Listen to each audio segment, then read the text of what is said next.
Hello, everybody, and welcome to the Ol Switcheroo. This is our second podcast with this group, where we're going to be talking about Switch. So the last time we talked about it, the January 12th event hadn't even happened yet. So since we did that, there's been kind of a lot of news that came out. We were going to kind of try to do it right after the January 12th thing, but there was a lot of confusion about certain things. I said, let's wait a little bit. Let's wait for things to start settling. And there's still a lot of confusion, but less so than before. But we got the group back together again. We're going to do it a little bit less structured than last time, because last time was way too overstructured and ended up making the podcast almost 3 hours long initially, I believe. And we do not want to do that this time. So let's get started. I am your host. My name is Tyson. Joining me today is Will. Hello. Alex. What's up? And Mike. As always, it's your pleasure. Okay, so I want to just start things off. Let's go back to January 12th, because we did the last one right before January 12th. Right. Literally, I think we did on January 10th or something. Yeah, it was all speculation on stuff we didn't possibly know. And now we're so far removed from that podcast that I don't even know if anything we said was even correct or how, I totally forgot everything. But going back to the January 12th event, I just kind of want to get your base kind of reactions to it. So let's start with you, Will. You know what? I was pretty happy with what I saw. By the end of it, I was pretty darn satisfied with the Switch, the software coming to the Switch, the price, so I was pretty positive about it. I know there were some not so good things. I know a lot of people were being downers about it, and I just thought, why? But no, I was pretty, I'm pretty bullish. I'm still bullish on the Switch. So far, so good. Alex? Yeah, I feel like it was pretty much what I expected, except for the paid online. I don't think I was expecting that. I said I was afraid of that, on the podcast, actually. That was a surprise. Yeah. But at the same time, it's just well, now we just deal with it. And eventually it came out to be okay, in my opinion. It's what was the estimate? Something like $20 a year. Yeah, $20 a year, far cheaper than anybody else. So way later down the line that we heard that, yeah. Way too much speculation happened in between. But with the event itself, I don't know. I mean, I wanted the only things I really wanted to see were Zelda and the price tag. I feel like it was, Zelda looked better than ever. It looks even more amazing now. And the Switch itself, it just looks sexy as hell, and I can deal with the price. So I was happy with that, but I was also just really miffed about how everything seems so much more expensive, especially because right after the conference ended, the presentation ended, I started, going through the information online. I was taking a look at the accessory prices and things like that, and just wondering, where the hell is the top $90? Is it the same Nintendo that I know? So I was in a little salty group, in a group called a little bit. I mean, yeah, it's not like there wasn't anything to be salty about.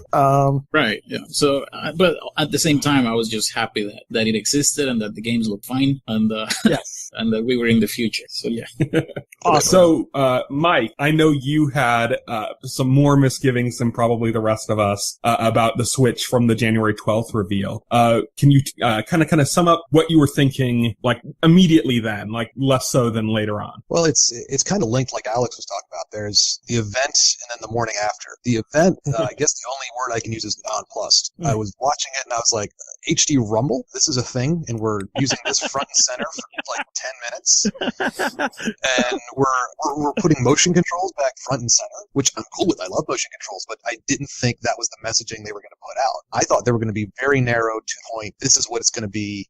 Here's the software. Here's your price. That sort of stuff. And they sort of did an informational blowout on what this thing can do. And I was worried this is going to confuse people. There's a lot of people who don't want to do motion controls probably, which I'm wrong about. I think it worked out for them. I was wrong for that misgiving. But that was the first real reaction, was just this is what's happening. I've got HD Rumble. I've got 51 totally screwing with this dude who was doing the voiceovers. It just seemed all a bit strange. And the price. I thought the price was high. I've come around a bit more on that because I'm thinking, well, it's really 2 controllers in the box. So I'm a little more about the night of. I was like, this is high. And then paid online, right? They left it, and I'm fairly certain they left that paid online thing purposefully open like that. That was a test balloon. They wanted to see what they could get away with for charging. They probably Yeah, couldn't. I think that exactly too. Yeah, they knew they couldn't get away with $60, but they wanted to see how far they could get gauged reaction, which was very smart of them, actually. Yeah. In the long run. I'm But kind then of there's actually one surprised they actually already spoke out about what they think the price is going to be, because the service doesn't even launch as a paid service till fall. I thought they were going to wait till fall to tell us what this was going to cost. Well, I think they saw that there was bad PR and they wanted to get out ahead of it. And doing, I don't think they've given us a price. It's $20 to $30. They gave us a range. So I wouldn't be surprised if it's like 25 on those or something. But that was the initial reaction. Then there was the morning after. And it's like, okay, your Pro controller's $10 more than the competition. You have a $90 dock. The Joy-Cons are, what, 50 each? 50 a piece or 80 together, I think. Yeah. And there's a little sticker shock for me on that simply because Nintendo went from, during the Wii years, now don't get me wrong, Wii was priced for what it was, $250 for a charged up GameCube, accelerometers, and IR sensor and stuff like that. But compared to the competition, when you're launching it's a $500 or $600 console, better value. And this is going, right in there against SKUs that are out there for Sony and Microsoft, which are roughly commensurate price. So it was a little bit of sticker shock for me just on that. Okay, is 3DS hubris or not? I don't think it is. I've come a little bit around on that idea. But the morning after and during the presentation, I was a little iffy on what they were like. So I think a lot. Oh yeah, go ahead. Go on. No, go ahead. I was gonna say, I think a lot of people were surprised by the prices in general, like the $300. I think kind of shocked people. I actually last night I was watching something. I was watching some old like YouTube video speculation stuff about it, and it was funny how like the price was like competitively declining among like YouTube channels, like before the January. At first it was like people were like, yeah, I think it's gonna come in at around $250, and then people are like, it's going to come in at $200, and then someone's like, it's going to be like $180, and then it just kept going down until finally somebody was saying, this is going to be a $100 of stuff. I'm just like, wow. It was like prices are like $1, Yeah, it just kept declining. And I'm just sitting there going kind of like, wow, I can't believe people were going that far down on the prices, like leading up to the event. Like people had this expectation that this was going to come in way cheaper. I believe that for a lot of us, $300 was kind of like when we kind of set it up in the podcast and we said, what do we want? What do we expect? And what do we fear? Like what would be reasonable to like expect? $300 was right around what most of us were putting as far as like what we expect but don't really want, like most of us I think were around the 200 250 stage for what we wanted, or what we really kind of thought it should be at. And then $300 was still kind of I think in the acceptable range for most of us, but it was still like 300 is like that's kind of, I remember going into this conference going like, okay, when they announce the price, if it's over 300 I just cannot do this. I cannot justify getting this at launch. Cannot be justified. My take was a lot of people complained about the focus on the motion controls, the HD Rumble, but my take on the conference, on what the conference was going to be going in, was this was going to be a total blowout of the Switch, including its functionality, and it's clear, judging from interviews and the information that came out, that HD Rumble is a big feature of this system that they're going to be using in a lot of games, so it makes sense, the focus on that at the beginning of the presentation. I think there's a lot of anxiety over motion controls and stuff. A lot of people just hate the fact that it exists on the system, but it's a part of the system. I wasn't mad because I totally expected it, and I don't really have any hate for motion controls, or even the HD Rumble thing. When they explained it, actually sounds pretty damn cool. To me. So that didn't get a negative reaction. What did get a negative reaction from me was the first game they decided to show was like 1-2 Switch. It was just another one of those. They spent like 10 minutes talking about that game. God, they sure did. I hated that part of the like 1-2 Switch, and I'm like, what the? At first I thought it was gonna be like some Western game, like, or something. I had no freaking clue what the hell was going on. I'm like, oh shit, Wild Gunman remake? Really?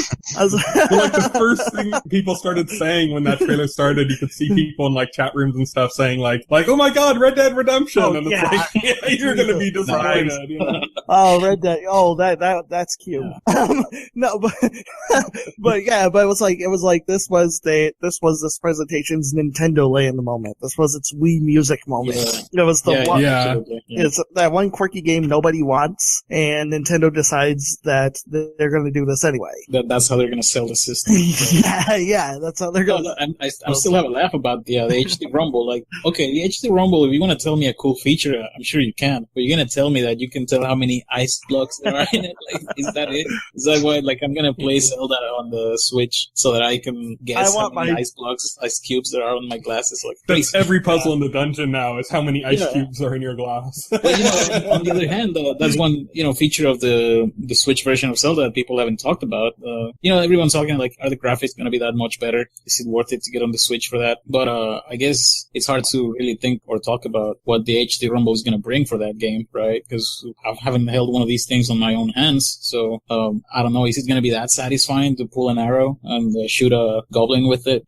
Is like sword slashing going to feel better? Climbing, like, is the whole game going to feel that much cooler with the HD Rumble? I mean, it sounds neat. It sounds like in Dragon Quest, if you hit a slime, it's gonna feel gooey. But if you hit like a golem, it's gonna feel like you're striking a rock. It sounds like a deeper level of immersion, and I'm all for it if it works the way it's advertised. Right. I mean, that's the key.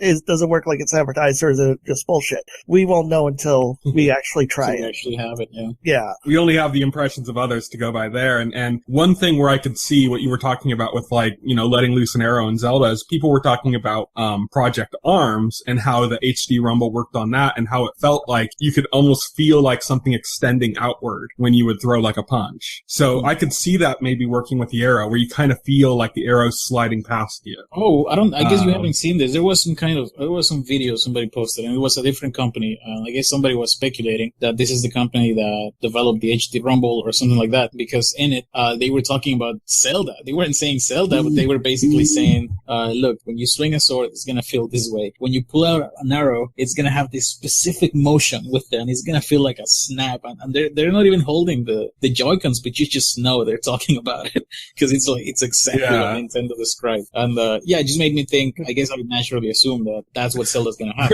That they we're not saying what game we're talking about, but when you fight an evil giant pigman at the end of the game. Like, this is what it feels like to throw a bomb, and this is what it feels like to hold a chicken and jump into the air. Yeah. I think I saw something relatively about that, but yeah, like, I've been hearing a lot of things about HD Rumble when people got their hands on it that makes me a lot more excited than I was when I first saw the presentation. I gotta say though, we're kind of skipping over the kind of presentation of the HD Rumble and all that kind of stuff. What did you guys think of the way they presented that whole explanation with Koizuma? I thought that was awesome. Yeah. I thought that was pretty cool. He's in outer space for some reason. Yeah, I don't know. I was kind of like not really caring at that part of the presentation because I was like, oh, HD Rumble, cool. All right. Yeah. Let's see some games. I honestly don't remember that part that you're talking about. I actually think it was pretty genius of them to put 1-2 Switch at the beginning of the presentation and get that out of the way, and then like, okay, now let's talk about the cool games. Because if they put that at the end of the presentation, like Nintendo Land, right, I think people, one more thing, here's this crappy game. Like, people would have been pissed, like, I think, and so it was smart to just get that out of the way first thing, because then we got the ARMS, which to me was like a legitimately cool game. Like, I want that game. I was just gonna bring that up, and that's that when ARMS was first shown there, I don't know if they necessarily did a good job conveying it in the presentation as much as they did later on, like on Treehouse and stuff. At first I was confused, but then as I watched it, it sort of looked like a very stylized, like, Punch Out, and the art style was very much Splatoon inspired. So I was like, I'm actually kind of digging this. This looks neat, I think the problem is though, is by the point that it started showing kind of more of its strengths in the presentation, which I still don't think they showed enough of.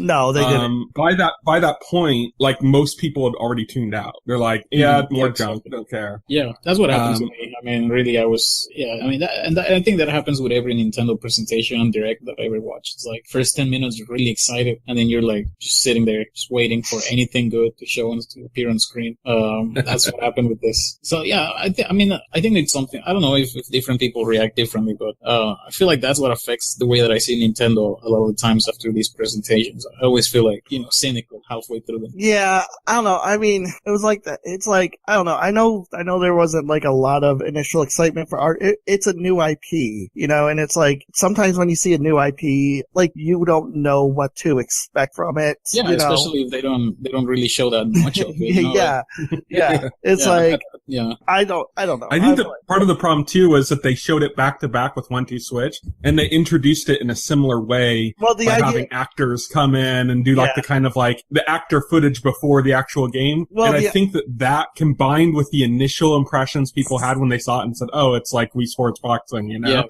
Yeah. I think that those two things combined made people tune out. The idea of showing ARMS back to back with 1-2 Switch was to present a contrast via here's some simple casual game we're making and here's a more hardcore strategic game that we're making. I get that. I think they failed at representing that. It's like if they had shown it after Splatoon 2, you know, people would have had a better sense of what it was supposed to be. I think once we get past ARMS, definitely. I think once we get past ARMS, I think anybody who wasn't excited for that game lineup is like dead inside because I think after ARMS it's just nonstop assault. It's like Xenoblade 2, Splatoon 2, Super Mario Odyssey. Here's Shin Megami Tensei. You know, it's like one Project Octopath Traveler, which looks amazing. It's like just these heavy hitters, one after the other after another, and they just assault you with that. And I don't get the cynicism at that. That was more awesome games than what they had at E3 last year. So before we move on to those games, Mike, what were your thoughts about 1-2 Switch and Project ARMS? Just pretty much the same as you guys with 1-2 Switch. It's a Western. It's a cow milking simulator. It's all right. I don't even look at the screen. What's happening? Nonplussed again. This is the same sort of words. Actually, in retrospect, it's just a WarioWare game without the WarioWare brand. It's sort of smooth for this, just renamed. With ARMS, I was initially like, that looks pretty cool. I liked Wii Boxing. Then I watched it. I'm like, I'm not seeing as much depth as I think there could be in that sort of game because I'm just thinking, you know, crosses, hooks, uppercuts, boxing stuff. But that's hard to translate into a game where you're going to be using motion controls. Right. But that's a game I can definitely see playing. I was cautiously optimistic. And then they blew us away with one we're about to talk about. And This is when it starts getting exciting. I think, what was the first thing they showed after that? Was it Splatoon or was it, Mario? Because those two were like right near each other. Splatoon 2, I think. Splatoon 2. Yeah, I have it open. Which I love Splatoon. Splatoon was a game that I didn't expect to like because I hate shooters. Somehow completely fell in love with Splatoon. I expected Splatoon to not be a good game, because I expected, can Nintendo really do a shooter correctly in a way that people aren't going to say, well, this is just some dumb Nintendo thing, you know, and I think they proved everybody wrong. You know, it's interesting. It's remarkably balanced. Yeah, there's a parallel there with Blizzard making Overwatch. Their first shooter, right? Blizzard has never made a shooter before. They make a shooter that kind of has some MMO staples. You know, you have tanks, you have healers, and then you have your actual DPS characters. And it's so different. And it's similar to what Nintendo did with Splatoon. Like, yeah, it's a shooter, but it's played so differently from what you've come to expect. But like you said, it's so balanced. It's not like these games are only about, you know, the fresh new mechanics. Like, no, they have like a real solid understanding of, you know, what it takes to be fundamentally good at shooters. And it requires you to be that good to play well in these games. So no, it is very interesting that Nintendo just, you know, blew it out of the water with Splatoon. And now with Splatoon 2, I know, I'm excited. You know, it seems like they're more committed to the franchise now. They're more committed to making it a competitive game and I guess keeping it alive for the future. Who would have thought announcing a new console, one of the pillars that they're standing on is Splatoon and Xenoblade. Mm-hmm. Yeah. 5 years ago, Nintendo's going to launch an RPG and an online shooter. Yeah, that's going to be. Yeah, exactly. Like Mario was like halfway through the presentation. Past Xenoblade, I think. No, I don't know if it was past Xenoblade. Past Splatoon. No, Mario was after Splatoon, I think. Yeah, it was soon there. Yeah. No, it was after Xenoblade. I think Xenoblade. No, it was. Tyson is right. It's right after Splatoon 2. And then Xenoblade was right around when they started showing third-party stuff, even though Xenoblade's not third-party. Yeah, so it was like they started showing third-party stuff right around it was ARMS, then Splatoon, then Mario, then Xenoblade, then the third-party stuff, you know, the RPGs. Mario just looked amazing. It blew me away. I think it requires, like, the more you watch the trailers, I think the better it gets. Mario, look, I was ready to like somehow put my money into the computer screen and buy Mario right there during the presentation. Like if damn it, like Will, that's the third computer you've ruined by shoving coins into that CD-ROM slot. if they had like a buy now button popped up, I would have hit that with the quickness. That's how much Mario impressed me. That's gonna be. What did you guys think about the kind of weird contrast between Mario and the like human-esque characters in New Donk City? Oh my god, people make such a big deal out of it. I thought, okay, I did have the same. I admit, I did have the same flashback to Sonic Adventure that like everybody else on the freaking internet had. But that lasted for a second before it reminded me, this is Nintendo. This is it's kind of odd, but this is not going to be like fucking Sonic Adventure. Let's just not do that. Can we just get? But did it weird you out? Sonic 06 again. Yeah. But did it weird you guys out? Because I heard a lot of people that were just so weirded out by it. I don't know why like it people just made such really a big affected deal. them somehow. Like it's a thing. I mean, it's probably just like one level in the game. Like, It's not like I would have been totally weird if Mario walked into Rapture or something like that. This With a pipe wrench. Yeah, if plasmids were coming out of the glove, I was weirded out by that. But this was, it's an aesthetic that's much more like Pixar. So I wasn't totally weirded out by it. It was a little, just unnerving to see cartoon Mario next to a realistically proportioned person. But, as it's probably just a small part. It might be a small hub, and then you have the fantastical levels elsewhere. So I was a little weirded out at first, but not much more. As the trailer went on, I started getting more optimistic about it. The conceit of the game is Mario is going to like all these different worlds, and so that's just probably just a more realistic world than the world Mario inhabits, and that's fine. Yeah, I actually kind of thought it was funny. I'm like, this is Nintendo just being weird to be funny, Yeah. This is because it's not like they're unaware that this is ridiculous having Mario next to these realistically proportioned humans. Oh, yeah. That's part of the intent. They're like, this is weird, and we need to embrace that. And I think the game looks great. I'm happy for all the people that are like huge into like games like Mario 64 and Sunshine that have more of a open world platformer kind of feel to them. That it looks like you kind of got that back now with this. That's what I meant. So the more I saw the trailer, the better it got, because I got a better sense for how the levels were connected. Like from different scenes in the trailer, you can tell, oh, this is the first part of this level. This is the next part of that level. Like there's like several nondescript scenes of this weird like foresty area, but after you look at them carefully, you can see like, oh, okay, so you get to this forest, the entrance to this forest, and the trees are huge. And then you climb on this magic vine, and it takes you to the canopies where there's like a dome. It's like some sort of ecological dome on some snowy mountains, and now you're piecing it together in your mind, and it looks amazing. It's like, I can't wait to get to that world. Can I say, like, graphically, just visually, it looks incredible. Like, that's probably amazing. Like one of the best looking games on the Switch so far. Yeah, animation work looks really good. Mario looks so well animated. Yes. It's insane. Yeah. And the coolest moment of the trailer was just him throwing the hat and jumping on it. Yeah.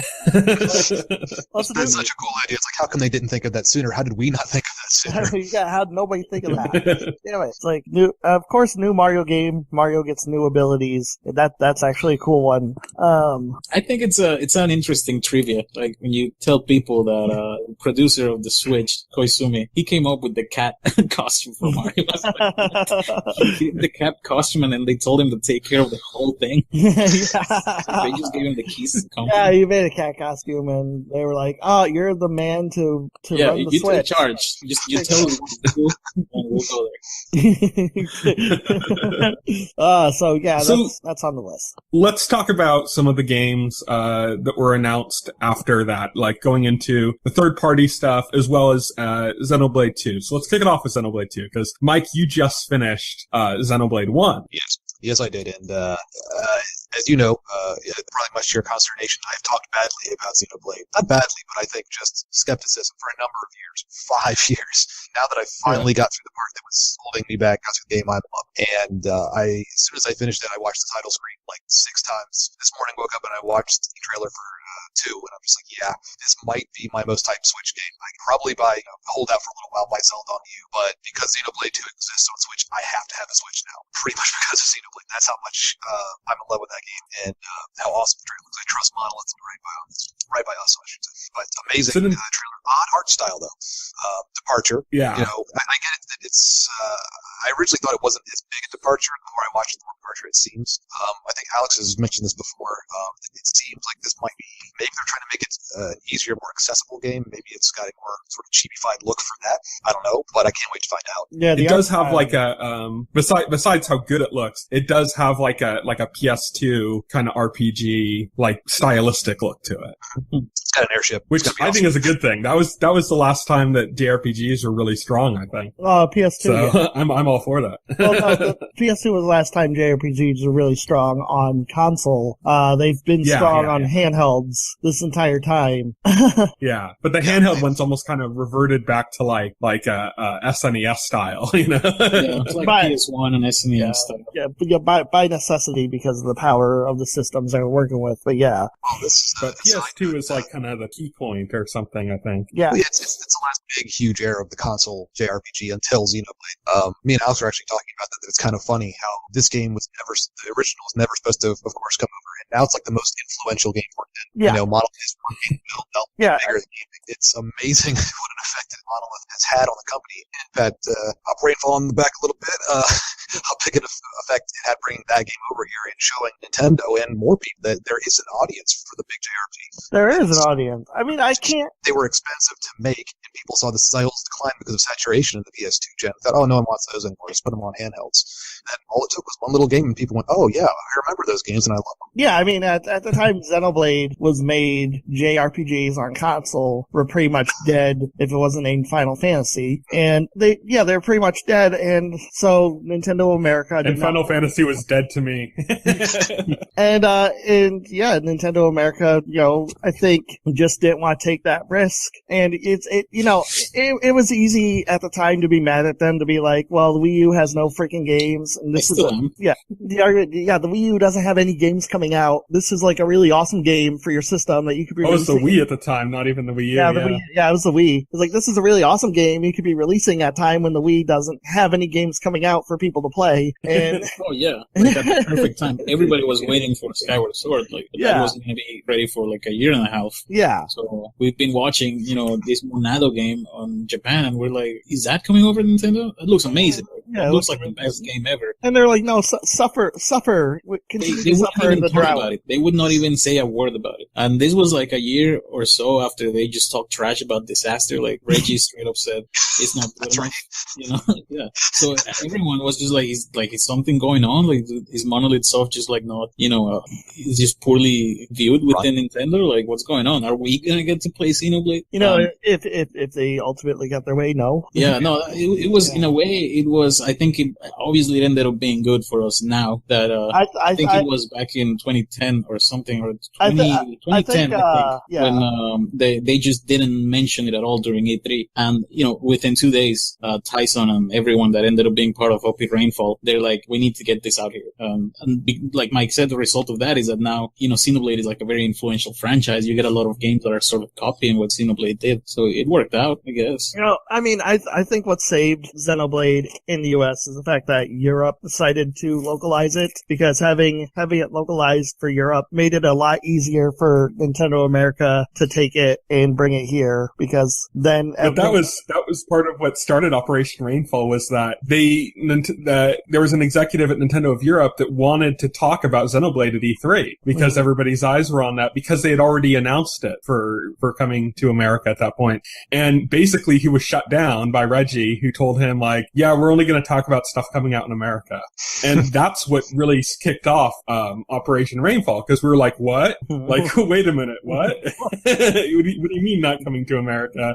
And it was kind of the idea of part of it was that it was so ridiculous that this is a game that it already had an English track, it was already localized. Yeah. No localization. Why aren't we getting it? Yeah. And which we should do. 5th anniversary, man. Yeah, and it's that was it for what kicked off Operation Rainfall. And now we're sitting here viewing the trailer for Xenoblade 2, confident that we're going to get it. Like there's nobody sitting here doubting, saying, is this going to happen for us? So no one's mentioned this about Xenoblade 2, and I guess I saw it, but I forgot about it as well. No one's really talked about this game, but it seems like it again takes place like on the back of some huge god animal thing, right? you guys noticed. I'm sure it does. It's Mala's No, song. it's in the footage. Like there's a scene where it's kind of like how you see, you're in the knee of the Bionis and you can kind of see the arm. Nice. You can see like the head of this gigantic, like turtle-like creature, coming out of the continent that you're in, and it's just moving. And it's like, okay, so you're on the back of this like amazing creature, right? And of course, at the end of the trailer, there's like the huge white whale flying in the distance. I don't know, man.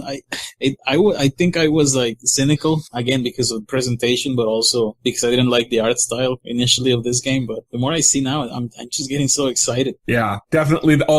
Most of the composers, I believe, are back from the original Xenoblade. That's, I think, an issue a lot of people had with Xenoblade Chronicles X is, even though I love the composer for Xenoblade Chronicles X, I mean, what he's done in some animes, like Attack on Titan, for example, and Kill la Kill has been like amazing. But so I was excited about his role in Xenoblade Chronicles X until like all the kind of like weird rap stuff started showing up. And it's just that he hired the Japanese singers to sing in English, because it's fine if you do that in Japan, but Americans think it's funny as hell. And it just gives the game a very strange feeling. But it was exciting to see for this one that it looks like most of the original composers are back.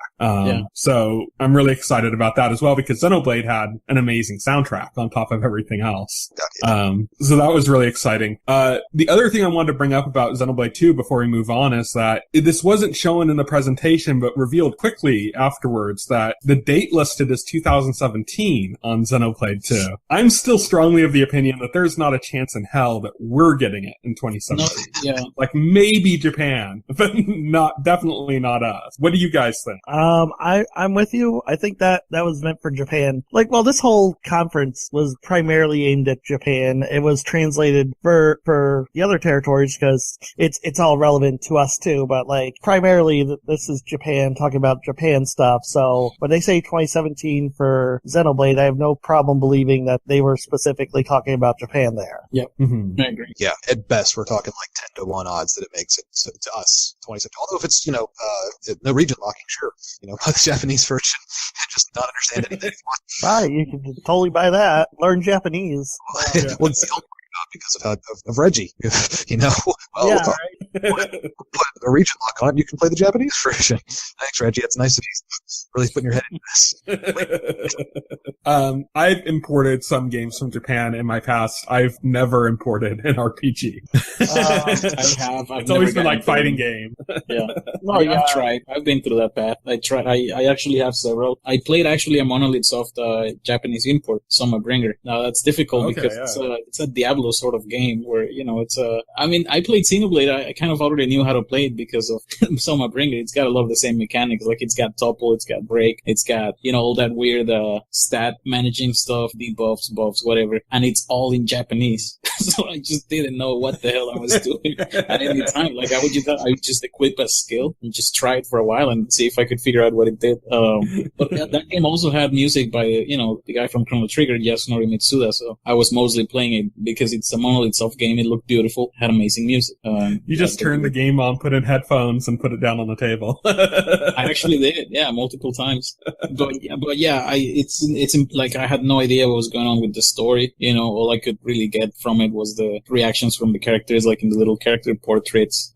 That's it. Yeah, I would not do that with Xenoblade 2. That's insane. Yeah. Let's talk third party. So when I was first writing articles for Nintendo Enthusiast about like the hybrid theory and like the idea of like a hybrid system, my main point was that, Nintendo's never going to have third party parity again. It's just not going to happen. So they need to like consolidate their lineup. So when the Switch got announced and we knew like, okay, this is a hybrid now, I was super excited because I'm like, okay, finally we get all the games that come to the handheld, all the games that come to the console, one device. And my position was always not that they'd never have third party support, but that we'd mostly get the like 3DS or the DS style, third pardy support, the stuff from Japan. That's like best case scenario, really. I still think that's, the best case scenario. It's like, oh my God. It always cracks me up when people are like, what? Resident Evil 7 7's not coming to the Switch. What? Mass Effect 4 is like, you really believe these games are ever going to come to the Switch? Like, really? Like, god damn. Exactly. Like I had no belief that was going to come. And when I say Japanese third party, I don't mean Resident Evil, Metal Gear. I mean, I'm talking about the kind of stuff that was coming to 3DS and Vita. This Gaia 5, which, actually... Yes, I'm talking to Gaia, Shin Megami Tensei. Yeah. Oh, yeah. The typical handheld stuff that the Japanese companies produce for handhelds in Japan. But it was also big on, like, PlayStation 2 and stuff back in the day. Yeah, because handhelds are currently eating consoles' lunches over in Japan. Oh, yeah. And this is stuff that, like, went from being on the PS2 to being on the Wii and on the DS, and then going to the Vita, pretty much. Right? I wasn't the third-party aspect of this, I wasn't too impressed by it. There was definitely some cool things. Shin Megami Tensei, of course, we didn't get any real gameplay or anything. It's still early in development. Of course, they confirmed Dragon Quest XI is coming to the Nintendo Switch, which is cool as hell. And they confirmed it's the PS4 version, too. Where did they confirm? I couldn't find any official confirmation of... Yeah, I couldn't find any official confirmation of that anywhere. Where was that confirmed? It wasn't in the conference. It was like later on somebody said it. Later on, I couldn't find anything official about that, to be honest. I couldn't cite it. I don't have it on hand. I'm assuming it's the PlayStation 4 version and not the 3DS version. So that's going to be cool because I'm definitely going to get on Switch over the PS4 if that's the case. They did announce they're porting Dragon Quest Heroes 1 and 2 to the Switch, which is neat. Which is a PS4 game. Yep. They're also, Octopath Traveler looked amazing. Something about that just looked so good to me. It's that, like, combination of, like, sprites with, like lighting effects and stuff that just kind of like, I really like the look of this game. It looks like an amazingly unbelievably gorgeous Super Nintendo game, which obviously Nintendo can never run graphics that good, but style wise, it looks like a game running on a souped up Super Nintendo. It really made me think of Final Fantasy VI in particular. Yes. Right. Yeah, it's got seeing that of sprites. And it's cool to see these different styles on the Switch too. It's cool to see a game like that on the Switch. Everything doesn't have to be like some super realistic 3D Unreal Engine 4 affair. We're still going to get these quirky, like this is probably a game that would have appeared on Nintendo's next handheld, no matter what. This is definitely a handheld game. I'm just disappointed we didn't get an open world Cooking Mama. Yeah. Ubisoft disappointed big time. Just Dance and Steep and a port of Rayman. Like, really? It's like that's all you got? Yeah. Especially the rumors going in, I think, played a part in that too, because there was the rumor of Beyond Good and Evil 2. Yeah, Beyond Good and Evil 2. If that exists, it'll be an E3 though. I mean, they weren't going to probably shoot it off at like Will said, it's a Japanese press conference, and you can tell they tailored it a bit more that if they're going to do something for E3, that's probably where they blow out a game like that. Right. Yeah. EA had FIFA, whoop-de-freaking-do. That's huge, man. That's going to be great. It's a big deal for sales, especially with the idea of taking FIFA portable. It's going to be huge in Europe. Yeah, exactly. And, it's a hard game. Not so much in America, but in Europe. Don't count it out. Like, if you can take it to a bar and you can play there with someone while you're drinking, like, that can be a big that's deal. cool. Yeah, actually, that could be a big deal. You're right. I would totally do that. That's something that they should have exploited more, I thought, during the presentation, is they could have pointed out, hey, look, this is a different way of doing multiplayer gaming. This is the whole Nintendo face thing, but we're actually doing it this time. We're not making it in the living room. You can take it anywhere. I have a feeling EA doesn't care, and it's going to be a lazy port. I'm just... Yeah. Yeah, they're unprecedented partnership. Yeah, unprecedented partnership. I remember the president of EA. Can you imagine Battlefield on the Wii U? And it's like, well, keep imagining it. Because that's it. Yeah. What you imagine is what you're going to get. Exactly. Your imagination. Yeah. Well, yeah, that's what. Now that you were mentioning Ubisoft, like, it wasn't just the rumors about what they were planning for it, but Yves Guillemot spent like the whole month before the Switch presentation talking it up. Guys, it's so great. The Switch is so great. It's gonna be such a good system. Guys, please buy it. He's almost telling people to buy it, and then he shows up empty-handed. Like, what are you doing? Yeah. Well, I think that's something that we got used to with like the Wii. I remember when the Wii was first like kind of started coming out, and a lot of developers had their hands on and were saying like all sorts of amazing things and ideas they had about it, and then they never made a single game for it. And we're seeing a similar thing here with the Switch, where I think that's going to repeat itself, which is like Hideo Kojima just recently went off about how amazing the Switch is and how much he loves it. Here's the thing about He's not going to make anything for that. Well, no, here, I'm going to jump in. I'm going to defend Hideo Kojima here because people think that developers, like, there's this attitude, I guess there's this attitude, like, Hideo Kojima, doesn't get to have an opinion on the Switch unless he's developing a game, and that's not fair. Like, he's developing Death Stranding for, like, the PS4. That's going to consume, like, the next, like, 3 or so years of his life just for that one game on that one platform. So to sit there and demand that, like, he turn around and make a Switch game is, like, that's kind of unfair to him, you know? I get that, but it's frustrating because this is something that we've been through before. No, and it's an issue of expectations too. Like, okay, so you're looking forward to what's a game that's gonna come out on the Switch that's like only on the Switch? Splatoon 2. No, something. It's got to be something kind of third party-ish. Like, okay, let's go back. Let's go back to last generation, and you got Camilla talking about Bayonetta 2, and then Camilla starts talking up like, guys, Bayonetta would be so cool on the Xbox. Bayonetta 2, like, can you guys imagine Bayonetta 2 on the PS4? Well, keep imagining it. And I understand, like, Kojima's is just an opinion, right? He's just like, it looks nice. Just saying, the Switch is cool, you know? I mean, and, like, I don't know, people globbed onto that and were like, you know, now you have to make a game for it or you're disappointing everybody. It's like... Yeah. I think that has precedence, though, because it goes back to the Wii, because the same thing happened on the Wii, not just with Kojima, but with a lot of other people. Like, there was a lot of expectations that Kojima is going to do something on the Wii, not only because of that, but because of Brawl. The first third-party character ever announced for Smash Bros. Brawl was Snake. And Kojima apparently begged for it and people to have Snake put in this game. And so people were like, okay, tit for tat, you know, where's this going to pay off now? Nothing. Yeah, but see, that's Nintendo's job to ask for that. That's Nintendo's job to say, okay, we'll put Snake in Smash Brothers if you agree to develop a game for us. Like, I agree with you, but I think that it's fair for fans to be upset when they see the situation repeating itself. Right. No, because this happened before. I get the frustration. I get the frustration. I live this frustration. It's just that I'm used to it now. I've been hit by Nintendo so many times. I'm numb to it. So I called up some stairs. It's like Nintendo, hit me but don't leave me. Yeah, don't leave me, exactly. It's like, so this stuff doesn't faze me anymore. Like, people are upset Mass Effect. It doesn't faze me. It's like, I knew that wasn't going to happen. I could not give two shits about the Western third-party support that people are worried about. Does not affect me at all. Any Western games that I even give a shit about, I can play on my PC. Yeah, and those are I really don't have any that I even want to play on my PC. So. Right. I have a PS4. It's fine. I don't really need it's not a need to have thing on my Switch. Personally, I think people argue sales wise. I think sales wise, I think it's going to do fine. I think third party wise, it's actually going to do fine. I think you're going to have all the stuff that you saw in the 3D. You're going to have Monster Hunter. You're going to have. Don't jinx it.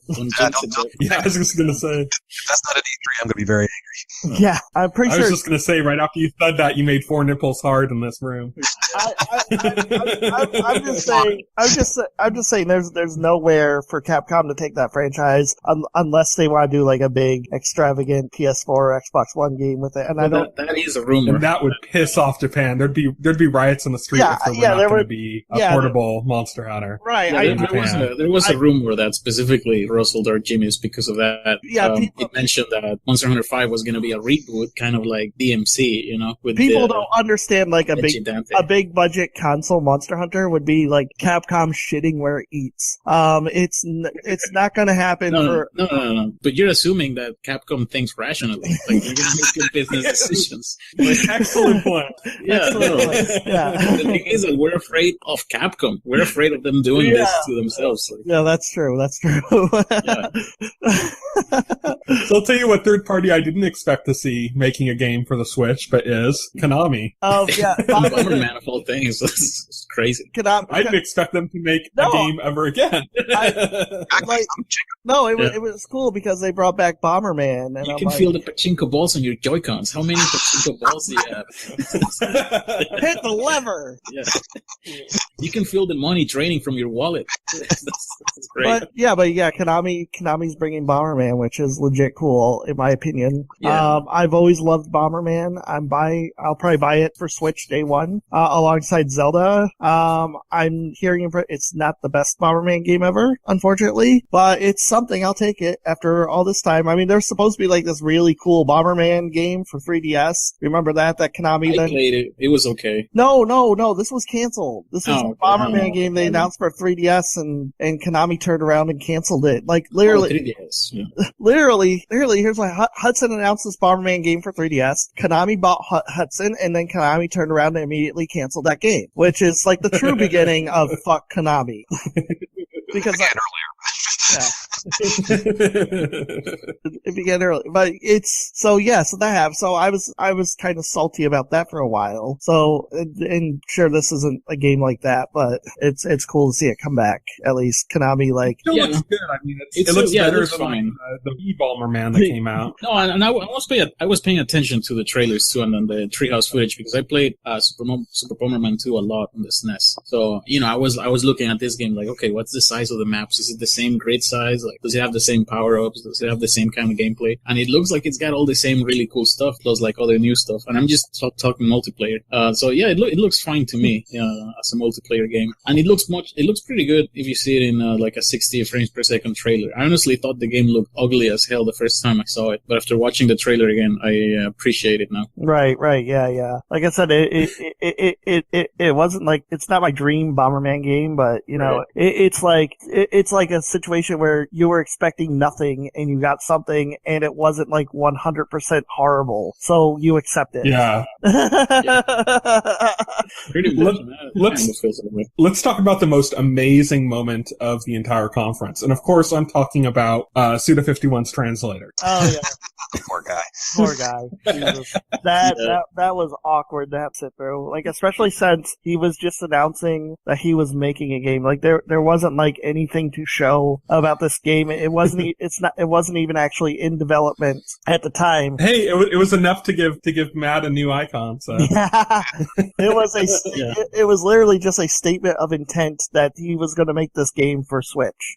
So yay. Yeah, that's exciting for me just because I was a huge fan of No More Heroes. I also was not that big of a fan of No More Heroes 2. The fact that he's going to be directing this one again makes me excited, because I think that his lesson involvement in 2 was probably the biggest impact that hurt that game for me. Suda51's return to Nintendo consoles is very welcome, in my opinion. Yeah, I'm excited about that, because he's a good No More Heroes was my second favorite Wii game. And it fits just with what Nintendo can do, like what guys were mentioning earlier about aren't coming by a Nintendo Switch and expect Grand Theft Auto 5. No. What you can get is a Suda game. If you want, something that is not chibi focused or whatever, I mean, those games are there and they've kind of been there on Nintendo consoles. You just gotta like that sort of game, and Nintendo sort of opening their arms to it, putting this sort of stuff in the opening presentation. They were like, no, you're gonna come here for the Switch for these games. You're gonna come for the Suda sort of game. And yeah, we're gonna have a whole lot of RPGs. That's who we are now. I Am Setsun is gonna be there. Xenoblade 2 is gonna be there. Right. Octopath be there. Here's a whole bunch of Dragon Quest games. Sky 5, yeah. They're owning this niche of theirs, and I think that's probably the most welcoming thing I had that night, despite the price and all the rest of the stuff. The software I was very impressed with, just from a consistency standpoint of Nintendo understanding who they are, because I don't think they can succeed being Diet Microsoft or Diet Sony. Right. They need to be Nintendo. Exactly. I hate the people who say like Nintendo has to be Microsoft or Sony. Like I don't know why those people want that in the first place. Like just buy a Sony console. Be happy with your PlayStation 4. I don't understand that mentality. It's like I'm not sitting here asking Sony to be Nintendo. So who knows? But yeah, one of the things. Sony, why don't you have a colorful game about a plumber? What the fuck? What the fuck, Sony? Why don't you do HD Rumble, Sony? Sony. Not even trying, Sony. Where's your I can't even think of the word right. Where are your animals flying spaceships? Where is the second screen, the gamepad on a PlayStation 4? I don't know.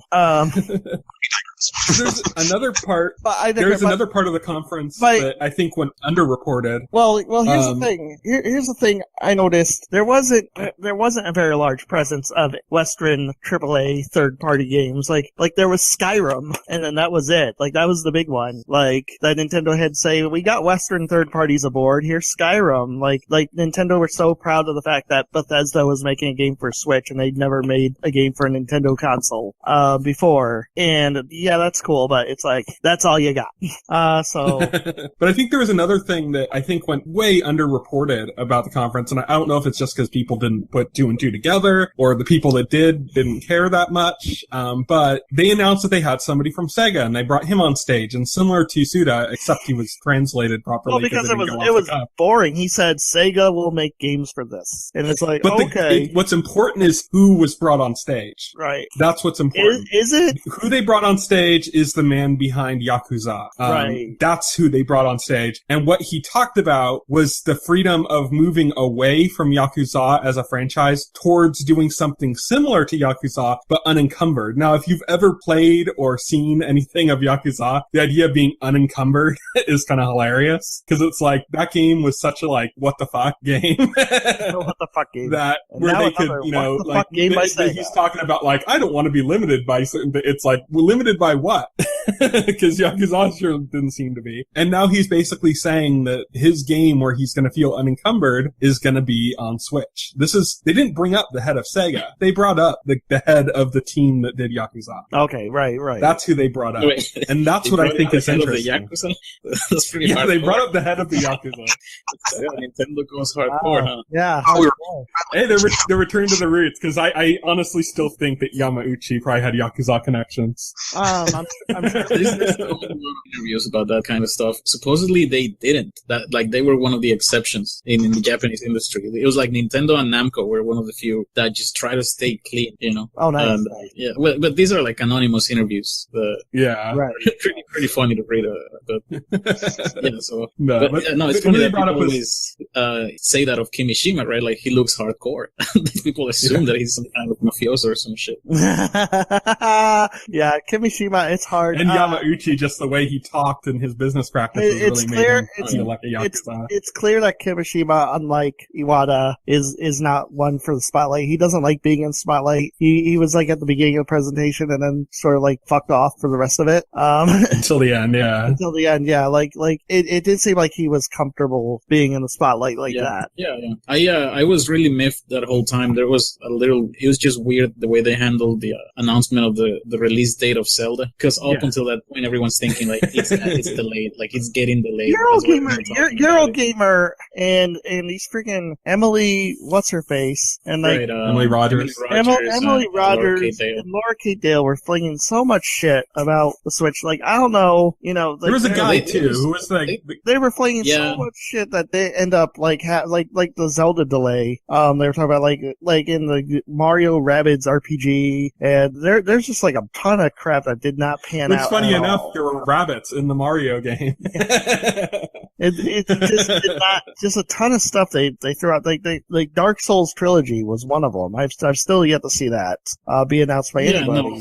Yeah, it's just, come on. Well, we did get word saying that they were able to get it up and running, but that they hadn't decided if they were going to do it or not. You know, right. Which is, I think, true. Probably, I bet you there are a shit ton of games that are up and running on the Switch, like in quotation marks there, that would blow people away, and people would be like, "Holy shit, this is coming to Switch," and never will. Well, how about because that's what developers do. They test it out. Titanfall 2 producer who just like laughed and said Switch could never run Titanfall, and like kind of just laughed at the Switch or the idea. Hey, there's fanboys in the industry too. Yeah, it was pretty ridiculous. I'm like, even if it's true, it's like, well, I mean, sure, Titanfall 2 is massive, and it's they also yeah, you got Titanfall running on Xbox 360. I'm pretty sure you can do this. Yeah. Everything scales. Yeah. Yeah. No, and at the same time, there's no sense in being elitist about it. Yeah, because it's like, dude, how much did your game sell? You know? No, his game bombed. It did. You could get more sales if you put it on Switch. I mean, nothing benefits you to be an elitist about this. That's like the Capcom guy that said that the Wii couldn't run the opening menu screen or whatever on Resident Evil. Yeah. It's just like everything scales. It's like, yeah, you could say, oh, they couldn't even port that, but you could say that about PC with everything. Like if you were looking at PC at top settings, you'd say, oh yeah, like all of the games coming to PC can't run on PS4. Well, yeah, because you gotta scale them back because... But then Nintendo turns around and they put Xenoblade on the 3DS. That's what I like about Nintendo. They kind of just, they turn around and they show everyone what a fraud they are. Yeah. That sounds mean, but I think it's true. I think in Wii U, there was a great truth to it because the engines that developers were supporting last gen were not supported on the Wii U. Unreal Engine 4 is not supported on Wii U. Even still then, it's not a case of it can't run so much as that it would be too much work to be financially viable. Right. It's just too much work in that case. Now we got Unreal Engine 4 running natively on Switch. It's got Vulkan is on Switch, and so is every engine Unity. Every engine developers are using right now to make games for any other console is fully compatible with Switch. There's no extra work to get these games up and running in that engine. So any excuses right now are pure excuses. Like the BS won't slide. You know, it was also announced that the Street Fighter game coming to the Switch. It runs probably just for the actual the Hadouken mode or whatever it's called. Yeah, MT engine. Yeah, it's running Capcom's current engine. So MT even framework. that's on there. Yeah. See what I'm saying about Capcom? Like, why are they doing this? I love the concept of Ultra Street Fighter 2. I'm gonna buy shit out of that. Are you gonna play Hadouken mode like nonstop? That's what I'm saying. Hadouken mode. That's gonna be my favorite mode. Are you kidding? I love it. I mean, well, it's brilliant. Think about what happens when you go play Street Fighter 5. Like 90% of the time, some idiot picks Ryu and just sits there and tries to Hadouken you to death the entire match. Well, now we got something specifically made for those people, so they can throw Hadoukens to their heart's content. I'm just looking at the video for Hadouken. I'm just looking at the video for Hadouken mode. It's too loud.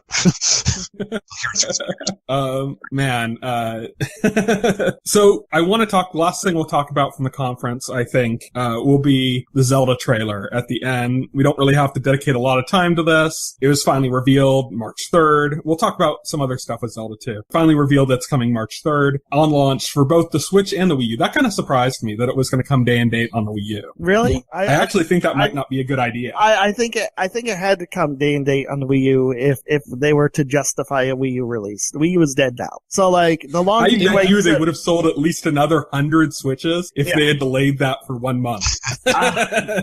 Right, but the Wii U is dead. The longer you delay the Wii U version, the less sense it makes to release it. It might be less so like an issue of them, being kind to Wii U customers and more about Well, they're just clearing out all the merchandise. Right. Well, I think it's Nintendo is holding up their end of the bar. They've been promising Wii U owners this game for the past few years, and to turn around and say, haha, fuck you, buy something new. I mean, so if you have a Wii U, if you were looking forward to Zelda, and if you're not interested in a Switch, or you're just not looking to have to spend $300 all of a sudden to play Zelda, I think Nintendo is being kind to you and doing you a favor. And I think if I was in that position where I couldn't afford a Switch, I'd be happy about that. I'd be happy with Nintendo, and that's just good faith on their part, so that I could buy a Switch later on and know that I'm supporting a company I can trust to not screw me over with games I'm looking forward to.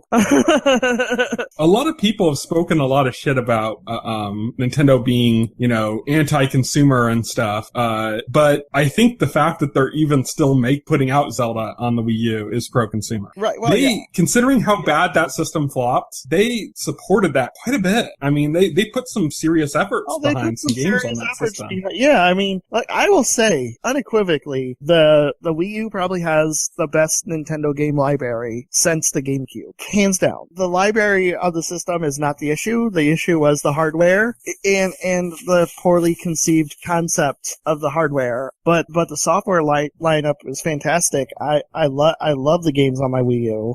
I think they did a fair job supporting it, considering nobody else did. Right.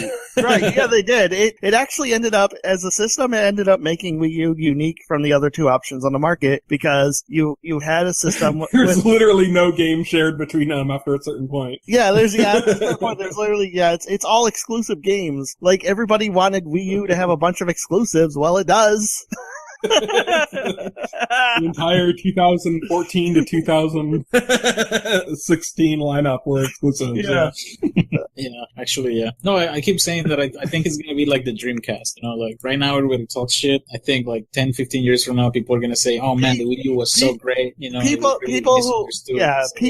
who owned a Dreamcast, people who played Dreamcast back, know how truly special the Dreamcast was, and how special its library was. Like, I had a Dreamcast, when it came out in 1999, and to me that was a special system, more so than the PlayStation 2 that came after it. Yeah, and I think Wii U will be, at least library-wise, will be regarded in that same regard that people have for Dreamcast. Yeah. So back to Zelda.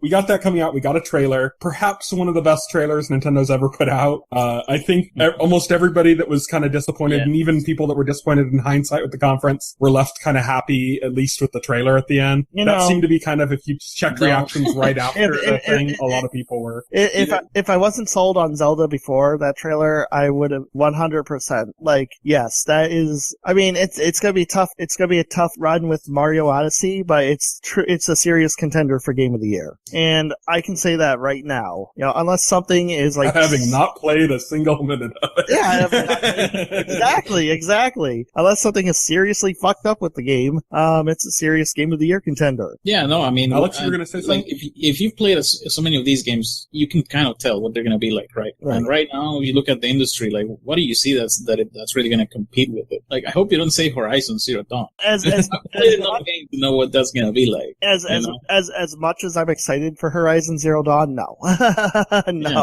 No. It doesn't have that air of this Zelda. I don't know if it's because it's Zelda per se. I don't know if there's certain bias attached, but the Breath of the Wild has this air of being special to it. Like, this is going to be something special. I can just feel it. I can tell you what it is, because I know a lot of people have criticized the anticipation people have had for this Zelda by saying, oh yeah, but there's so many open world games that do all this stuff already. And it's like, yeah, but you know what the difference is? This is probably the first, like, huge open world game I've ever seen that's, like, just looks mega polished. Yes. I mean, usually open world games are severely lacking in polish, I mean, Skyrim and Elder Scrolls games are a perfect example of that, this game looks super polished. You're shitting on games I love. Come on. There's the attention to detail in the core gameplay too. Like, it's a Nintendo thing, right? We've always recognized that. Like, oh, you play Splatoon, it feels so good to just squid and move around and shoot. You play Mario, it feels so good to jump and do the double jump, and you got such a good sense of momentum. And like you said, a lot of open world games, you never have that. Like Skyrim, you're a walking hitbox, and you just hold left click at things. I think Horizon Zero Dawn is just gonna be a little better than that. What else you got? You got even the Xenoblades. Well, yeah, it's an MMO kind of game. It's menus. And then you look at Breath of the Wild, and it's like, no, it's a whole bunch of interactive stuff in the world. You chop trees down, you move them with the physics, you use them, you jump on things, you slide down hills, you use the air. Climb, it's everything. Yeah, and the combat is just straight up action game. Like, you swing your sword, you block with your shield, and it just looks like the core gameplay is so solid, and you just get an open world to me, Mario Odyssey and Breath of the Wild were two games that look like they're going to be something truly special. In a way that's more than just, that game looks awesome, I want it. Those just look like system defining experiences. And the fact that the Switch is launching with one of those system defining experiences is amazing. People don't give it enough credit for launching with Zelda because it's going to be on the Wii U, but it's like, and people shit on the launch lineup for the Switch just because it's like the only really anticipated game is Zelda. But but it's Zelda. Yeah, but Zelda. Like what PlayStation 4 launched with? A bunch of games that are also on PlayStation 3, plus a mediocre shooter that wasn't very fun. Nobody's gonna look back upon with any regard, and fucking Knack, Yeah. Nobody looks upon. That's the thing, is like, with the launch, and that gives us a transition point to talk about launch and the kind of continuing lineup for the Switch moving forward, is that I think it's fully intentional. I think that Mario Kart 8 Deluxe is ready to go. Oh yeah, they could have put that out at launch. Nintendo is afraid of rightfully so. They're afraid of having a drought period occur within the week. They want to make sure that the Switch's first year has games hitting almost every month.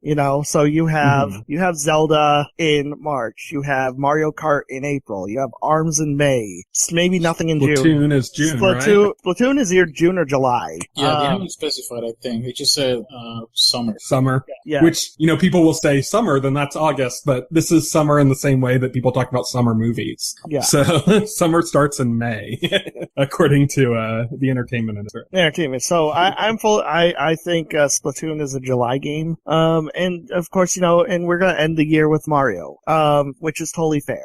That's gonna be their big holiday game. So Nintendo's trying to space out their releases so that they're gonna have something coming constantly for the Switch all year. So you don't have to sit there and wait around for what's coming next, And the wait is getting less and less. The wait between games is getting less and less of a big deal too, because man, when they announced that they're going to be doing test fire for Splatoon 2, I was genuinely excited. Yes. I'm like, okay, so I at least get a taste of Splatoon 2 in March. Yeah, I'm ready to play that. It's going to be great. So it's it's going to be like 2 days.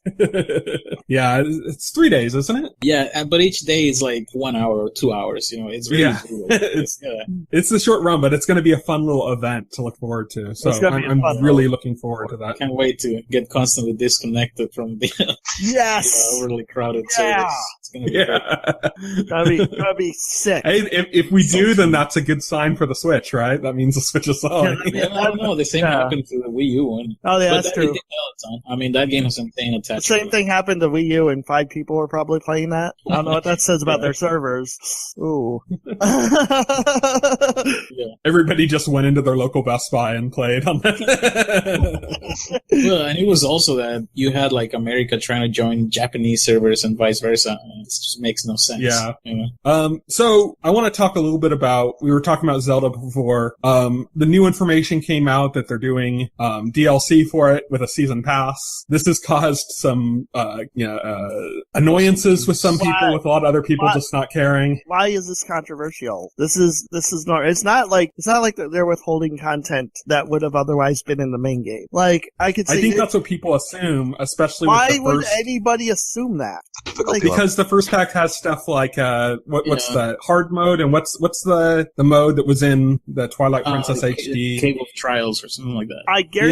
I guarantee you this is stuff that they just thought up after they completed development of the main game, and we're like, well, now that we're finished with this game, we could probably do some extra things here, like make a hard mode and stuff. It's not like they said, okay, let's take the stuff we made and start gating it off. I agree with you, but I think that's the perception. Yeah. Well, I think the way that it works is essentially, they come up with lists of things that they can work on, and they have timetables for how long it's going to take to work on them, and, they prioritize things. So obviously, as they approach crunch time, they're like, okay, that Cave of Trials, let's just put that off. Like, let's just get the game to be, make it a... right, let's release the game sometime. Yeah, we need an MVP, and then, we put it out, then we start patching it, and then we start putting out content. Like, it's very service-oriented. And it's like $20, and you get 2 DLC packs. I mean, that's very fair pricing. Nintendo's been pretty good with DLC when they've done packs. Yeah. When they've done packs, they've done pretty good. The Mario Kart 8 packs were great. I've seen season passes be like $50. So it's like $20 for... It depends, yeah. I think my Dark Souls 3 season pass was like $20. Nice. And I'm still waiting for the second part of it.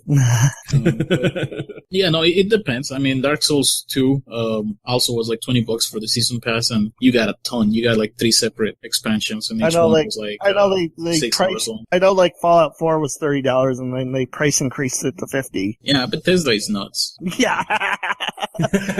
Yeah, remember Bethesda's one of the first people to really explore DLC with horse armor. Oh yeah. Right, The first piece of DLC ever for the Xbox 360 for the industry in general, and it's horse armor for Oblivion. It's like, really?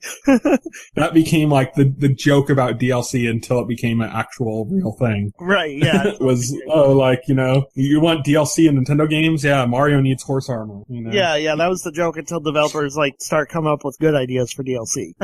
Yeah, I think the first ones to really do it right were, I think the first ones to probably do it really right were like maybe Rockstar with the GTA 4 DLC. Right, yeah, So we got this pack coming out, we got this DLC. Do any of you kind of object to the business model? Not really. I mean, philosophically, I'm not a huge fan of the season pass business model because you're spending money on promises. You're basically saying somebody's making a promise to you like I owe you this if you give me your money. And it's like, okay. And then sometimes, and we've seen in the past, we've seen this happen, sometimes they just don't deliver on those promises or it changes. And and it's like, so you are buying promises, you're buying stuff that doesn't exist. And so I guess in that case it would be a matter of trust. It'd be like with Nintendo, with Zelda, I think I could trust them enough to deliver on that, especially since they're not promising the moon here. They're not saying play an entirely separate version of Breath of the Wild with Zelda. They're not offering anything outlandish in these packs. They're only asking $20. I think it's reasonable. I don't see any controversy in this, anything controversial here. If people want to throw a fit about it, they can, I guess. It's just not worth it. Yeah, I just think we need to hear what that hard mode is. That's the thing that's got people hung up, Yeah, I'm kind of with you there. We'll it's see. Just like you take more damage. There's precedent. Nintendo kind of sold a second quest for Ocarina of Time as a bonus disc for the GameCube. They did. No, I mean, since the 64, they did it. That was like an expansion pack thing. Well, it was supposed to be developed for the disc, but no, I mean, really, Nintendo brought the DLC game to the industry back with the 64. Yeah, the 64 DD was supposed to introduce DLC to the industry. Really? Yeah, but that didn't happen because I remember an interview. It happened in Japan. I remember Nintendo talking about the 64 DD and talking about like adding new levels to Mario 64, which was mind blowing to me at the time. Like that concept, like I just started imagining, oh my god, so Yoshi are we gonna have Yoshi? Is that jump you get at the end of the game going to be useful for something? Never. Nintendo lost so much faith in the.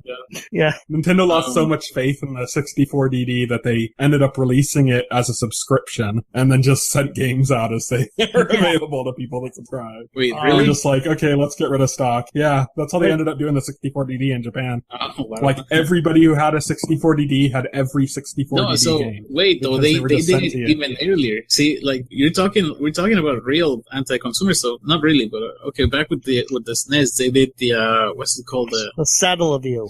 The Saddle of You. That was amazing. That was on live. That was on live on the SNES. Right. And they had that like Zelda and that Link to the Past like follow-up thing, whatever, remaster or Well, they also had a full 16-bit remake of Zelda 1 as well, which sucks that never got put on a cartridge because I probably would have bought that at the time. Like they remade like all the Super Mario games and put them on a cartridge. In learning they had a remake of Zelda and they never released it, like kind of sucks, but whatever. But yeah, no, there's a lot of games that Nintendo could release like that. Yeah, it still feels out of character today if they were to do that, to basically say, oh, you don't get any hero mode in Breath of the Wild unless you pay for it. Right, yeah. It could also be that they're just outlining it as being part of the pack, but really they're going to release it for free, or that it's a test, just to see if people are willing to take that. Right. But I feel like that's how it was with 200cc, wasn't it? For Mario Kart, originally it showed up as being part of the pack, and then they said, no, it's going to be for free for everyone. Yeah, I don't know. Yeah. Anyway. Remember, the first Mario Kart DLC was actually the Mercedes stuff. Yeah, it was the Mercedes. I've forgotten that. Well, that was free, so you can't complain about that. That's like, People did. You literally didn't pay money Mario's for selling it. out. Yeah. You didn't pay money for it. How can you complain? Really, people complain about anything. All right. It's tainting the purity of this game. Yes, the purity of Mario Kart. Oh no. The no. Wii U isn't supposed to be appealing to the mainstream. Why are you putting Mercedes on it? Yeah, because Mercedes are mainstream cars. Yeah, right. I just don't understand the thing at all. Like, how did that deal go through? Well, the deal It's happened just- because like Mercedes went to advertise their cars, and Nintendo was willing to take their advertising money. I don't know. Well, yeah, obviously, but like, how did this conversation start? Yeah, Like, why not oh, literally you want to any like witness other that, you know? manufacturer? Yeah, it could have been anyone. Why Mercedes? You know, The best thing about that whole deal was the commercial with the Mario getting out of the Mercedes. Yes. All right. I guess we were going to ask Mike what his opinion was on the DLC for Zelda. Yeah. I'm enjoying the conversation with you guys. There you go. That's my sentiment on it.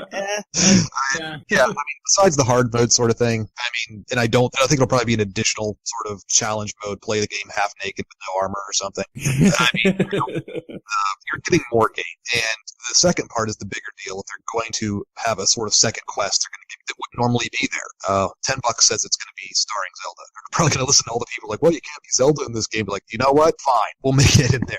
But And that would be cool. Like, they could Shut give her a up, completely take my different money. moveset. yeah, people would go nuts for that. But yeah, I had far more objections to paying for online for other reasons. But the DLC thing, I mean, you are getting more game there. You're getting more than you would normally be buying for a $60 game. So yeah, I'm alright with that. Plus, this game is gigantic. It must have cost a fortune for them to make. So I can understand them trying to get a couple extra bucks out of it. It's just Nintendo conforming to the trends of modern AAA developers. Everybody developing a AAA game now, it seems mandatorily has to have DLC with a season pass attached, and it looks like Nintendo's going to jump on that train for their big games as well. Just as long as Zelda isn't sponsored by Mountain Dew going forward, I'm good. It's okay. Yeah. Sure, Mountain Dew and Doritos. has something for like, Coca-Cola. Okay, don't rip me. People constantly beg for Nintendo to copy the rest of the industry. Well, there you go. I don't know. Yeah, that worked out great. I did want to. There's one. I forgot to chime in on it with the whole discussion with Monolith and going into Zelda. Something that me and Alex have talked about before, was like with Xenoblade. If Monolith were to ever make a fully accessible game, people would go nuts. People would realize what they were missing. Right. They're kind of doing that with Zelda. They're working on the topography. They're working on the map, and it's going to be married to Zelda's combat and the polish of that sort of entry. Right. So You can that's see why their it's DNA in it, too. That's why it's going to chew and probably for a Game of the Year thing without even playing it, because it's got EAT working on it, it's got Monolith working on it, and it's taking the best aspects from both of them. How can this be bad? This won't be bad at all. This will be You amazing. can see Monolith's DNA in that Zelda, especially in the trailer that came out in January 12th. The opening moments of that trailer. Yeah, The opening shots of that you've trailer been look talking. straight on. Oh yeah, for sure. The topography, like the landscapes. I just played Xenoblade Chronicles X a bunch more these past few days, and then I went back and saw the trailer again on purpose, like trying to find what's Monolith about these landscapes, and yeah, it's like in the opening shots, like oh yeah, that's straight out of Chronicles X. I even think it's like the same graphical engine. It just looks so similar. So it's funny on the pure hype level. I haven't felt this way about a Zelda game since Ocarina of Time. Yeah, no joke. for sure. Well, you guys, they won E3 with one game. They just showed this game off. Everyone went, "Oh, wow!" And everyone thought it was such a bad idea, and then people were blown away at E3. People were both, did you see those lines to play Zelda? Like there were no lines anywhere in E3 for anything else. Like nobody gave a shit. It was like I remember seeing the chart for it. It was like 70% or like 60% of the attention was on Zelda, then like 30% on Battlefield 1, and then like nothing on all the rest of the stuff. Nintendo won E3. Nintendo won E3 with one game. Yeah. and not a newly announced game, but a game like everybody knew about. That was amazing. Yeah. So Mike brought up something, just really quickly, I think mostly in jest, that I think I'm going to segue into as our last topic, which is the online smartphone app, all that stuff. Oh, gee. Well, this was the I'm going to let Mike kick it off. Because I'm Debbie Downer. This was the big disappointment for me too. So yeah, well, it's I'm of the firm belief that if you were to put Splatoon, Call of Duty, any of these games out and say, all right, single player mode, we're gonna charge you $60 for it, people will go, no, hell no. We're not going to do that. So the online portion, I have a hard time swallowing.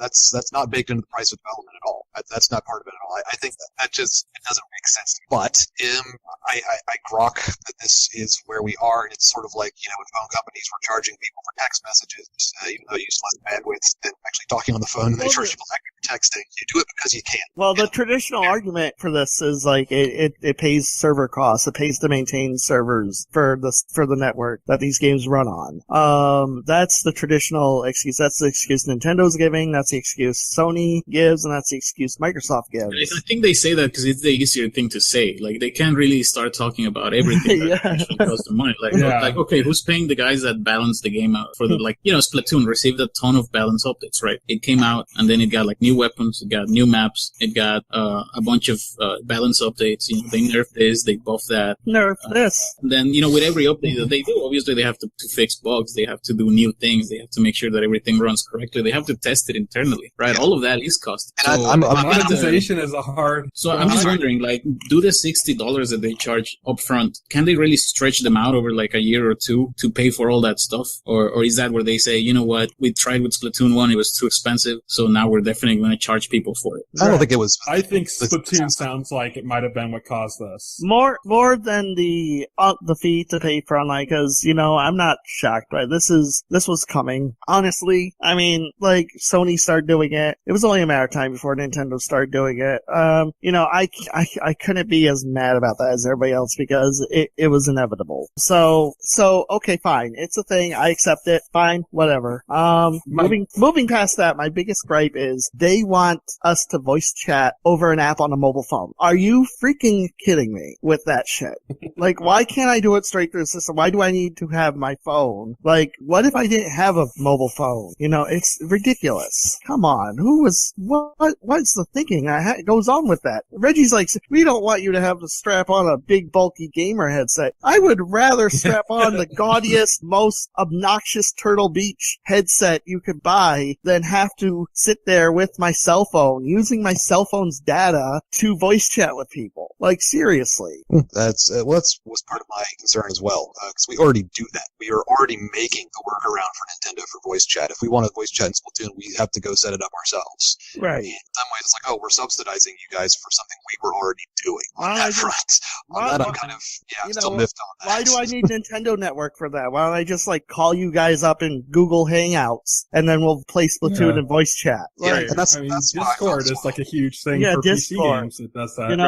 I don't need a Nintendo app for that. If you're not going to do it through the system natively, then you're not really helping me out.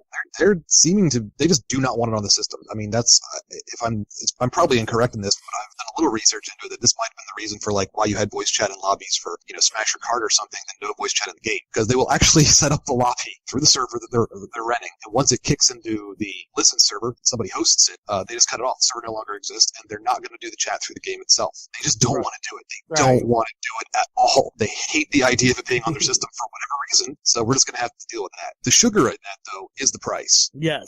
$20 is the cheapest. $20 to $30, that's a lot better than, because if you look at it and say, okay, $60 a year, and I plan on owning this console 5 years, it's an extra $300, and all of a sudden it's PS3 costs $600, $20. That's what they go with. They can do 25 or 30. That's a lot more reasonable. Plus, you are getting the rental game, which fine, you may not be able to keep it, but you're so stupid. I agree it's not the best idea, but at least it's something, and it's you're giving $1 or $2 a month to it. And, all right, I'll go along with that. So let's talk about the game thing, because I think the more I've thought about this, the more I think that it's actually kind of a cool thing. That's the dumbest thing I ever heard of. No, I kind of think, more I think about it, I think it's kind of a cool thing in this example, and this is the example I'm going to bring up. Okay, let's hear your example. Not that they're going to take it away from you after the month, but the idea that if it's one game, if they pick a specific game and they're like, okay, this is June, we're playing Earthbound. So everybody gets Earthbound. You can play online. There's going to be some multiplayer function added in, or let's change it from Earthbound to something that makes more sense for that then. Secret of Mana. Okay. It's going to have it's going to have an online element mixed in now. You can play this online, with people, and we're going to do 1 month. Well, what's the real cool thing you could do with that? You turn it into a book club. They're not going to. You have everybody sharing and talking about this one experience for a month. Tyson, that's kind of cool. Tyson, I want Nintendo to hire you because that's a cool idea. That's not happening, but I like that idea. I love that idea. Yeah, I think more than likely, even though I like the idea too, more than likely it's gonna be like, hey guys, Mario releases this month, so you get to play Super Mario Bros. 1. Yeah. Oh, hey guys, here's Urban Champion free for 1 month. Yeah. Don't thank us. Like, you're paying for it. I'm hoping there's more to it. If they make it like a book club kind of thing, it would actually be kind of cool because it would be like it would give you something to be excited about each month besides like new games. No, just the idea of like Nintendo wants you to be excited about random NES ROMs that you get to play for a month. You know, when you can go out and buy an NES Classic Mini. Oh wait, you can't even do that. But you know. But see, that's the thing. It's like if you put it out, and you know what would be perfect is if they launched this whole thing with Mother 3. Oh, jeez. People have been dying. People have been dying for that game. I love your optimism. I really do. It's adorable. Right now. Again, I'm not saying what they're going to do. I'm saying what they could do. You're saying, really cool. You're saying what they could do, and I'm just saying that would be cool. That's not happening. I'm sorry. There's a lot of cool things Nintendo could do. They could release a new Metroid game. That would be amazing. I don't know. I'm a little partial to Tyson's idea just because. Oh, I love his idea. I love it. I don't mean just liking it. I think there's something to it because every time he's come up with some quirky shit that Nintendo might do, he's on the ball. Yeah, he's usually right on the money. I've learned. And like that book club thing sounds like some wacky Nintendo shit, you know. Tyson seems to be especially tuned into how Nintendo thinks in a way that I haven't seen before. So when it's hard to doubt Tyson on anything Nintendo because every time I doubted him, he turned out to be right. Like the whole conceit of what the Switch is, he called it. He said it was going to be a hybrid. He called it. I got to give Tyson all the credit for that. Yeah, no, and I brought it up so much that there's people on the forums that I post on now that have signatures that say it's not a hybrid. It's a tablet. I love that one. Oh man, why not both? Why not both? Yeah. That's the thing. Is like I have hope for the this book club idea I kind of have for the game, just based on certain things that they said. Like based on the idea that they said that some of these things could have new functions like multiplayer. Then based on what they were trying to do and what did succeed on Miiverse. And I know Miiverse is gone now, and they want to make it like a Twitter thing. But that's the thing is they said that they want to do game commenting through just like your regular social things like Twitter, where you look at Twitter and you have trending topics. So you have one game that everybody's playing in a month because it's free and it's available to you. And you have everybody talking about that same game on Twitter and you have that hashtag trending. That acts as advertising for them. So yeah, I think that's what makes me think that this is where they're going to go with it. And I think it's kind of cool. Like I like the idea of that. Like, you know, we try to do that on our podcast. We just don't have enough listeners to really make it an interesting thing. Where on our TV Enthusiast podcast, we've done like show clubs, you know, where we say, we're going to watch one episode of this every week. We're going to discuss it. We started with like Twin Peaks, where we were actually watching like, what were we watching? Well, like 4 episodes a week of Twin Peaks. We were watching, yeah, it was, Tyson like really worked us like slaves for that one. It's like that, I found that to be a tough schedule to keep up with to the point where I was marathoning Twin Peaks at like the last day. It's something that like we couldn't really pull off like I had wanted to, just because we don't have the kind of numbers of that. But you look at Nintendo, they have millions, you know, like they could do this and they could do it well. And it could be like a really interesting thing. I think much more so than like if Sony or MS did it. And I think part of the flaw of a Nintendo system now being that you're not having just the swarm of games that are coming to the other systems kind of works to their advantage in a way when it comes to something like that. Because it allows you to say, okay, this is the focus of this month. This is what this month is about. It's kind of like when Nintendo did the whole year of Luigi, you know, except think of it like on a smaller scale. Yeah. I wish I had something intelligent to add to that, but yeah. Yeah, I agree. You at Nintendo. Like, yeah, like, can Nintendo hire you, please? I'm open, Nintendo. I need a job, so yeah, go for it.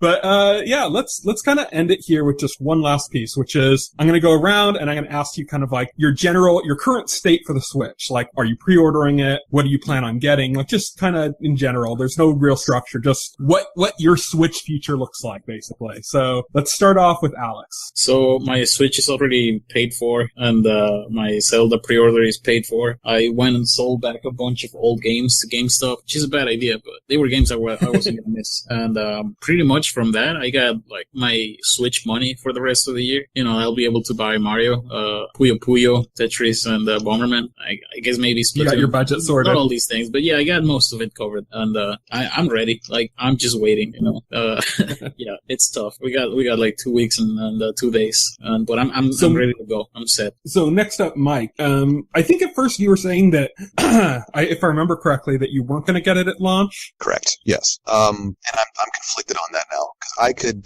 just replaying Xenoblade has made me realize. Look at all the games I could play this year just to catch up on. Yeah. $300 just laying around. Got car repairs. Life of the way. But man, finishing Xenoblade 2 makes me go. I need this. I think, and part of it also is Zelda. I should say. Yeah. Because I'm far more likely to have a Switch plugged in on my small entertainment center. And when they release the second downloadable pack, I want to pull my Wii U out of storage because I'll probably be giving it to friends to use so they can play Breath of the Wild. I don't want to, take it back, pull it out of storage just so I can play the new story pack that's going to come out whenever.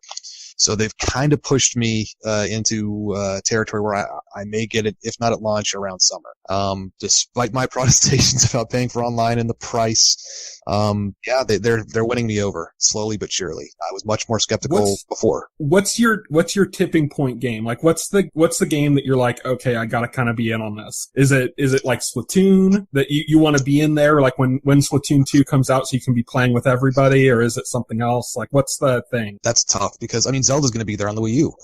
Yeah. So, if of course they canceled that and made a business decision on that would be, of course, I'm there. Splatoon, I don't know. I've played a lot of Splatoon, so I feel like I can wait on Splatoon a couple of months and get to it. I'm a fan of Mario, but Odyssey probably isn't enough to get me to buy the console.